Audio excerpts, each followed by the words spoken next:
Hey. Welcome again to After the Buzzers, sports update produced by ISF Productions. I'm Lee Jones, your host. I'm here with Cassius McCown, and we just going to chop it What up up? today about the world of sports. What's going on? What's up, Cassius? Man, look, man, nothing much, man. Just loving this sports we got going on right now, man. Just loving it right now. We in sports heaven right now, man. What's heaven, man? We got the NBA, we got college basketball, we got the football playoffs. Everything is kicking and it's kicking it live. Look, Oh let's jump yeah. right into it, Cassius. Hey, starting off, the Tigers. Hey, big win yesterday against Wichita State, against the Shockers, man. Started off kind of slow. Mm. At the halftime, it was, 49-46, but the Tigers came on strong, man. They played a great game. I think they finally put an entire game together for us, man. The second half, they hit 19 threes total, shot 65% from the field. This is the Mm. first game since I think 1986 that they've scored 100 points back to back. What do you think about the Tigers win at Wichita State yesterday, and how the Tigers really kind of put it together yesterday? Man, look. The first half, I was scared. I was like, oh my God, they finna start this again, man. I'm like, look, I'm like, the Tigers, they can't do this to me. It's like they had me on edge every game. But look, the second half, man, it was such a relief when I saw them how they came out the second half. I guess Penny went in the locker room like, look, we're not gonna do this time, man. We got to go ahead Right. and kick some butt and take some names around this, man. And then my boy Quinley, man, this man came out. He was 5 for 6 in threes, Yep. and then Walton was 6 for 8 in threes. I was like, oh man, look. And then he had 4 steals. Hey, Yeah. it made me feel good inside, man. I ain't gonna even lie, man. Yeah, I call him Big Shot Quigley, because that's all Yeah, he does is hit big shots. And every time Wichita State tried to answer, he came up with a big shot. He came up with a man. big shot. And Walton playing against his old team, he came out. They Yeah, balled, man, that second half. And they finally did what we all know. They didn't play down to the competition. They put it on them the second half, and they got some distance. They did play that Memphis defense that they're known for, but their shots started to fall. And we knew that they were a better shooting team than what they had shown in the past. So, right. excellent job by Penny of getting the team focused and locked in that second half, and they came out and produced. And I was very, very impressed, of course, again with David Jones. David Jones, big time player, and he took over and he kept that momentum. But for him and Walton and Quigley to do their thing, 23 points for both of them and 19 for Jones. Great Yeah. effort by the Tigers. And so Yeah, I think man. that Can't man, builds yeah, their like I was momentum gonna say, as they can't leave out continue. Tumlin, man. Cause Tumlin gave you 14, man. He gave you good energy off the bench. And I like the way he's transitioning, because like they were thinking he was gonna be a starter, but he may still be a starter, but he's transitioning. He's a good 6 man coming off the bench. So yeah. Absolutely. Absolutely. So his outside shooting, his rebounding, break him in slowly. The conference season is still early, so Right. don't force it on him. Don't force it on him. But he's learning his role with the Tigers, and I love the Right. fact that he has that energy. He's an energy guy when he get in Mm. there as well. So I love what the Tigers are showing, and hey, look for them to still continue to build more momentum as the season go on. But that was the game that I think can propel us to the consistent play that we're looking for from the Tigers. Not playing down to the opponents, but the consistent play and showing why they're ranked number 13 in the country. So great effort from the Tigers. I look forward to them to continue on with this effort and continue on as they head towards the conference championship, the tournament, and the NCAA tournament.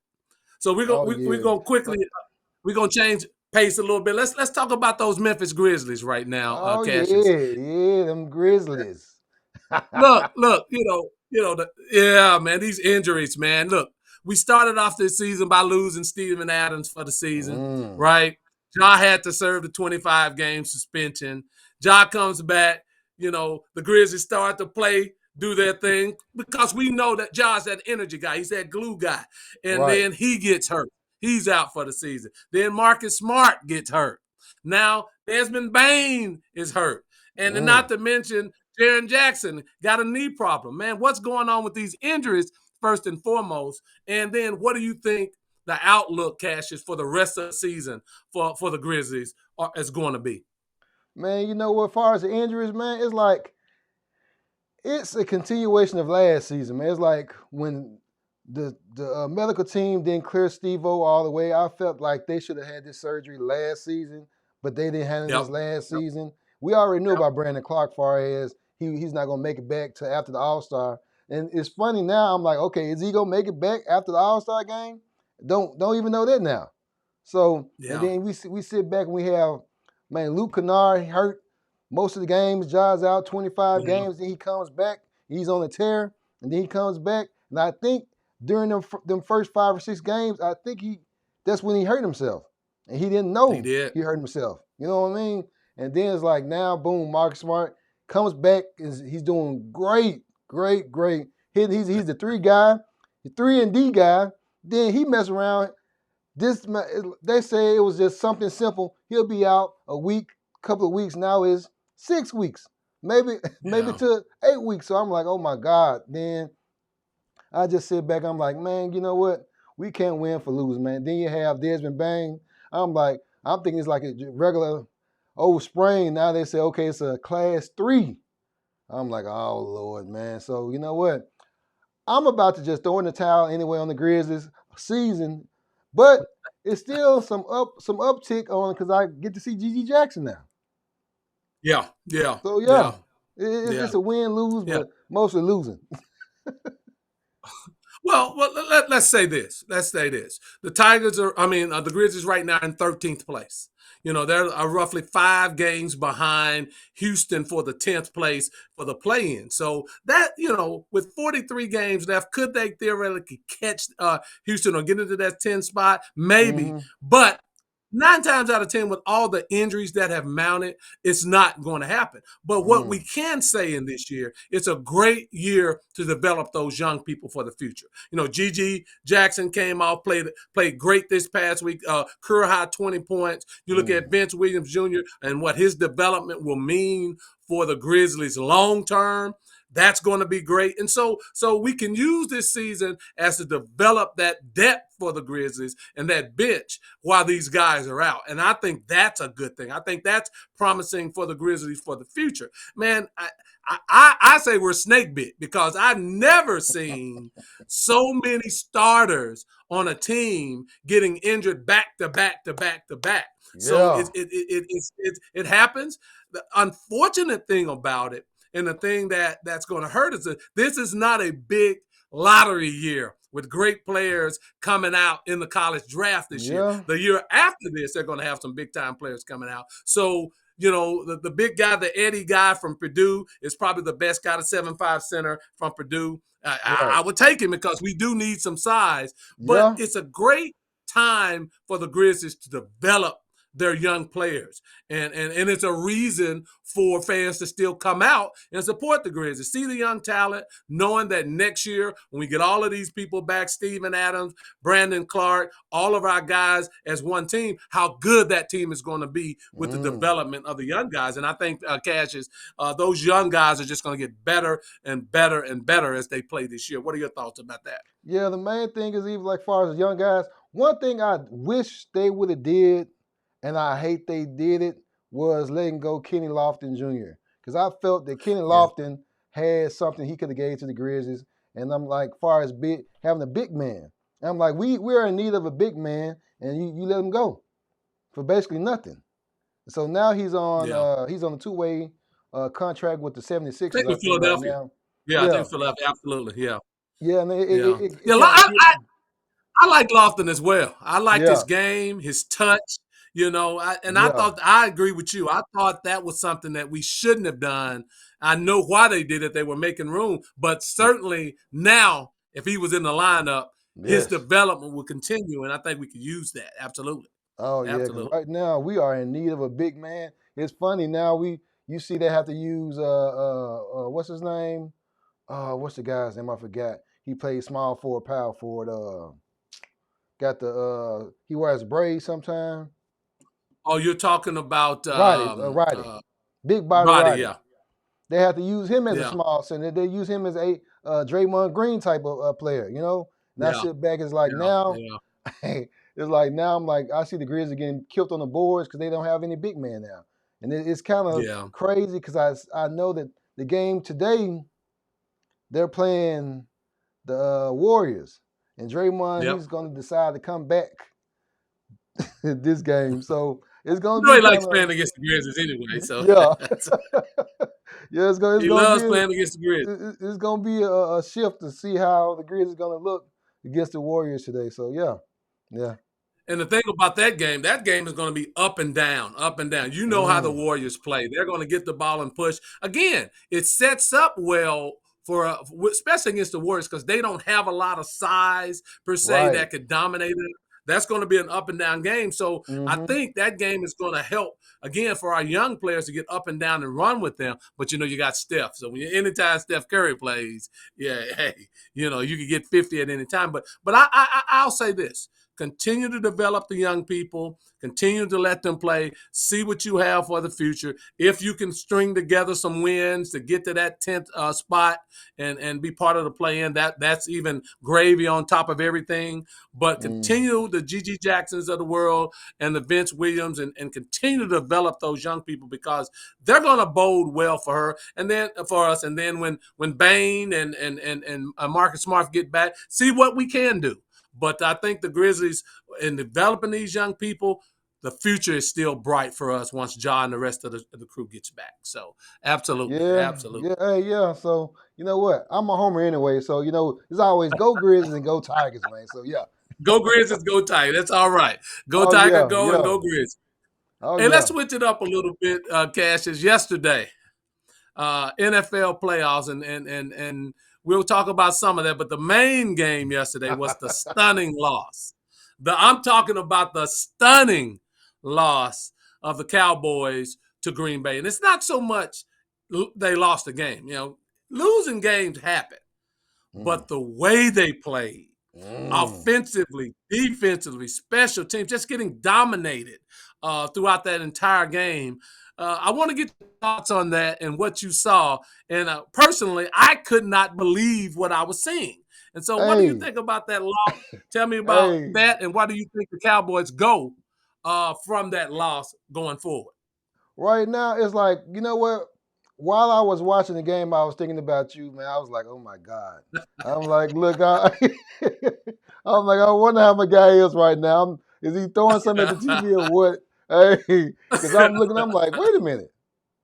This is not right.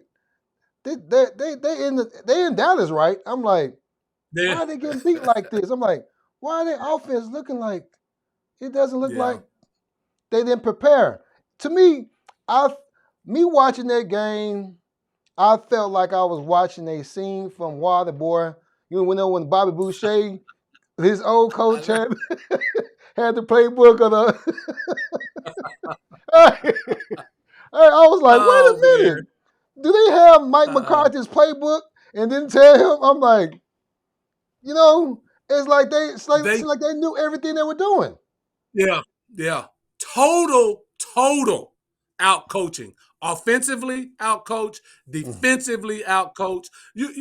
Dallas couldn't move the ball. Green Bay knew everything Dallas was going to do offensively.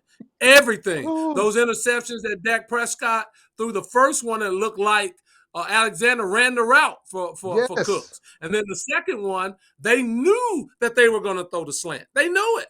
And Mm, so it looked like that the defense, Joe Brady had Mike McCarthy's tire and play because Dallas's offense is simplistic, and then defensively, mm, again, Dallas plays a game where they have to start fast and then hold on as far as rushing the passer because they're very smallish in their defensive linebacker core.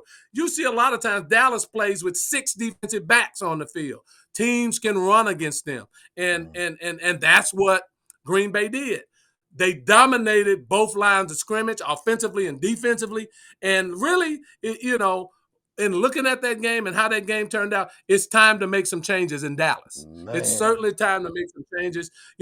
Mike McCarthy's been 12-5 for 3 straight years. He's won the second most games in the regular season of any coach in the NFL behind Andy Reid. But you've been just terrible in the playoffs during that same span. So look, Dallas, it's time to get rid of Mike McCarthy. Let's go in a different direction. Let Mike Quinn, if he wants to go and interview for some other jobs, let him go. It's that time. And look, people think that this is not a good thing. I believe if Dallas they need discipline and they need to make sure that they're a physical team. Dallas is a finesse team and they play finesse. They need to get more physical. They need a coach that is a disciplinarian. I like the fact, as a lifelong Cowboy fan for 50 years, bring in Bill Belichick with one caveat. Make sure that you have someone that has a young offensive mind running that offense that can diversify. Dallas need motion. Look at Sean McVay, how he does the Los Angeles Rams offense. Look at Matt LaFleur, the motion and the formations and all those different things. We need a young offensive coordinator that can do that. But I love the discipline that a Bill Belichick would bring to the Dallas Cowboys and restart that thing, because you can't get rid of all the players, but you can have a new culture and a new philosophy for the Dallas Cowboys. What are your thoughts on that, Cassius, as we look towards the future for the Cowboys? Man, look, it's funny. I was thinking about the same thing. I said, man, you know what? After that game, and I was like, okay, after so many seasons, they stopped looking at the players, and I'm like, they're going to look at the coach and the GM. They're like, okay, we got to make a change. And I'm knowing they're going to make a major change with the Dallas Cowboys, because it's a great team. They have a great defense. The only thing they lacked was the injury they had the early part of the season with Gibbs. Other than that, they had basically the same team. Basically the same team. So yeah, you got to go ahead, wipe the slate clean with the coaching carousel. Go ahead and get a good offensive minded coach and they got a good defensive coach. So, but as far as offensive minded, get a better offensive minded coach and make some major changes. Then I'm already knowing Jerry Jones. Hey, he's not going right now. This is America's teams now. This is this is America's team, and I'm knowing he's pissed in a major way. So he was broken, Cash. I don't know how many of you guys saw his post press. He was a broken man, because nobody thought that was going to occur. No one. And so he was a broken man. And, Cowboy Nation, I get it. It hurt, because it hurt me. But let me say this. There's light at the end of the tunnel. They have great talent. They need a disciplinarian. And look, guys, y'all on with After the Buzzers. Like, subscribe, tell a friend. This is how we do it. This is our sports update. We're going to be doing this daily. Please like and subscribe. This is what we do. This is how we talk sports, and we're going to be doing it every day, all day. And we need y'all listeners. We want y'all to start commenting on all of our topics that we have, because, hey, we chop it up. The NFL playoffs, we got a couple of games today, Cassius. I want to get your thoughts on this. One, that Buffalo-Pittsburgh game is in a blizzard. Still, they had 3 feet of snow yesterday. From what I've heard, they've cleaned the field off, but the bleachers are full of snow, and they're having some of the fans. They want the fans to come and shovel snow. Now, I wouldn't be doing all of that, but wait. You said they want to put the fans to work before they how much are these tickets costing? Yes. They're asking the fans to come to the game and help shovel the snow out of the bleachers so that they can sit there. And I'm like, no, Buffalo, you need to think about getting a dome, Buffalo, because you have these storms every year that lake effect snow. No, I'm not shoveling snow for anybody. But what are your thoughts? This is going to be if it was in perfect ideal conditions, I would like Buffalo. I would like Buffalo to win that game. Right. The fact that the conditions are going to be sub-below temperatures, still there may be some snow. I think that the weather is a great equalizer in the game. And so I think that this is going to be a game that's won at the line of scrimmage. I think the one thing that Pittsburgh has going for them is the fact that their defense has played well all year. And I think they'll stand up to the test for Buffalo's running game. Josh Allen really hadn't thrown the ball well in the last 3 to 4 weeks. He has ran well, but he hadn't thrown the ball well. So, Cassius, I'm calling it right now. I look for Pittsburgh to keep it close. And as long as Mason Rudolph doesn't turn the ball over, I look for Pittsburgh to upset Buffalo in Buffalo. Very low scoring game, but I like Pittsburgh chances. What are your thoughts about the game that's coming up between Pittsburgh and Buffalo? It's funny because you took the thoughts out of my mind with the court. Because my main thing was, I said it's going to be one. I was thinking the same thing as far as one at the line and quarterback play. It's going to see, okay, Rudolph and Allen, who turns the ball over? It's like, because I'm watching the Dolphins game and I see, I like, okay, Dolphins weren't used to the cold weather, but I see Pittsburgh and Buffalo, they should be used to the cold weather. And I felt like, okay, Rudolph, we have experienced quarterback in Josh Allen. Then we got Rudolph. And I'm like, okay, he's not that experienced. So I'm like, hopefully the experience of Allen overcomes the inexperience of Rudolph. But we talking about Mike Tomlin right now, and he's a great coach. He's an excellent coach. And I'm like, it's going to be, hey, I'm just, from watching this team on my own, watching the Pittsburgh Steelers, they shouldn't have won nothing this year. They really, yeah, absolutely. You're right. You're right. And they have went to the playoff and with this record. The defense, Pittsburgh, they play defense. But I'm like, as far as how the offense looked, I'm like, I did not think they were going to look like this year. So to me, and watching the Bills lately, the Bills are wishy-washy. The Bills look like the Bills of last year sometime, and the Bills look like the Bills of who's losing the Super Bowl back to the Cowboys a long time ago. They look good sometimes, sometimes they look bad or terrible at worst. So, yeah, to me, I'm with you on your pick far as the Pittsburgh Steelers. I think far as coaching-wise, and I don't really trust far as Josh Allen right now. I really don't trust him right now. So, because most of the time, these games lately, he's been wishy-washy, and I don't like wishy-washy. So yeah, if I'm a betting man, I'm betting on Pittsburgh. Yeah, Pittsburgh's running game. You know, they got Najee Harris and Warren. They're going to run the football, and in this weather, the team that runs the football the best and controls the field position of the game, that's the team that's going to be set up to win. But you said it. As long as Mason Rudolph, the young quarterback, and he ain't necessarily young, he's been there for a couple of years, as long as he doesn't turn the ball over for Pittsburgh and they can run the football, they have a very, very good shot at winning that game. I'm not a huge big fan. I'm a Cowboy fan. I'll never be a Pittsburgh. But in my expert opinion, I like Pittsburgh. I like how this game is going to set up. As long as they can run the football and don't turn the football over, I think Pittsburgh had a very good chance of winning that game. The nightcap, Cassius, Tampa Bay and Philadelphia. And this is our last topic for this sports update. Tampa Bay and Philadelphia. Jalen Hurts, thumb, finger. We don't know how well that is. A.J. Brown is out. Devontae Smith will play. It's going – look, Tampa Bay has a very good defense. I don't trust Baker Mayfield. I never trusted Baker Mayfield. As long as you can put pressure on Baker Mayfield, he tends to throw the ball to the other color team. So I'd say as long as Philadelphia can get pressure on Baker Mayfield, they have a very good chance of winning this game. And then Philadelphia has to get back to something they have not done consistently all year. They have to get back to running the football. I don't know what they're doing. They've been very pass happy. Run the football. You have the better offensive line. You have a great offensive line. Run the football. Run Jalen Hurts as well, and you can win this game. Regardless of A.J. Brown being out, you have other weapons, Dallas Goedert, you have Devontae Smith. So you have the opportunity to go in and I think beat Tampa Bay because I don't trust Baker Mayfield. I don't necessarily trust the Tampa Bay running game. They do have a very decent defense. I like their linebacking core and their front four.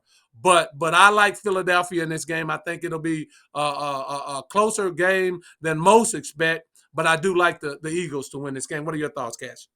Man, look, it's funny. I was going to make a joke at first when you said Jalen Hurts. I'm like, Jalen Hurts is hurting at the moment. So, yeah. Hey, Jalen Hurts, man, look, I'm a Colts fan. If you can see from the background right here, I'm a Colts fan, man. And to me, I think since our current coach has left the Eagles haven't been the same since he's left. Yeah, I feel that way. It's I agree with like that. they don't look the same way they did last year. Since he I left, agree. I certainly they agree. don't look the same way. It's like, and I sit back and I'm like, even with Brown, that you have you got great wide receivers, you got great defense, but it's like you said at first, they've been pass happy, and they've been kind of looking off for the past 4 or 5 games, like really off. So you have a Super Bowl caliber team, the same team from last year, but you look, Yep. they just look off right now. It's like, to me, I'm kind of scared. This is almost like a trap game to me because Tampa Bay is not a bad team. Tampa Bay is a good team. They have great wide receivers. And then if Mr. Quarterback himself, Mr. Hey, if he bring his A game, the Eagles can lose. Yeah. No. Baker Mayfield, look, if you give Baker some time, Yes. he can throw. That's why I say you have to pressure, because the secondary for the Eagles is trash. I mean, Yes. I don't know what has happened, especially up the middle of the field when teams throw down the middle. I don't know what the Eagles secondary is doing. But so you're right. It's all about them getting pressure on Baker. Once you get pressure on Baker, that's when he starts to just implode and make all the mistakes. But to your point, can Tampa Bay protect him enough to give him time to throw to Mike Evans and Gordon, because they do have good receivers? Yeah. Or will Philadelphia put pressure on him, speed him up, and make sure that he throws that ball to the opposite color uniform? I think that's the key to the game. Yeah, like I said, if I was a betting man, if you have an extra $20, I'll put it on Tampa Bay. Hey, see if you can come up on some money, because I'll put it on Tampa Bay. Because look, it wouldn't be far-fetched if they lose this game. I'm not gonna even lie. Absolutely. They're playing in Tampa, so Tampa has the home field advantage. Exactly. And so we'll see. Now I think it's going to be good weather, so I think there's no reason or no weather that's going to impact the game at all. So the best team will win. So you like Tampa, I like the Eagles. It pains me, I'm an NFC East guy, but it pains me. But I do think the Eagles have enough to win this game, because I've never been sold on Baker Mayfield. As long as, again, either. you get pressure on him. Me either. Yeah. Yeah. So, guys, this is how we do it all the time. ISF Productions. After the Buzzer Sports Podcast, we're going to be doing sports updates routinely during the week, daily. All the hot topics. You see the ticker, you see the crawler. Like, share, comment, subscribe. This is what we're going to do, man. And my guy Cassius, we just chop it up, man. We just chop it up. We're going to start making it more interactive so you guys can comment, get the comments about our topics. We want to hear from you guys, and guys, just chop it up with us. Hey, we're going to talk Tigers, we're going to talk Grizzlies, and we're going to hit the national scene. So, hey, join this ride with us as we bring a sports talk to the city of Memphis. Oh, yeah, Cash, you have any closing remarks? Always, man. Look, we got big Memphis over here, man. Big Memphis. Big everything, man. Memphis. Number Memphis. Hey, guys, hit us up again. Subscribe. This is how we come at you every day. We're going to do this daily, as we said. After the Buzzer Sports Podcast, I'm Lee Jones. He's Cassius McCowan. Hey, we'll see you next time on After the Buzzers Sports Update. Peace out.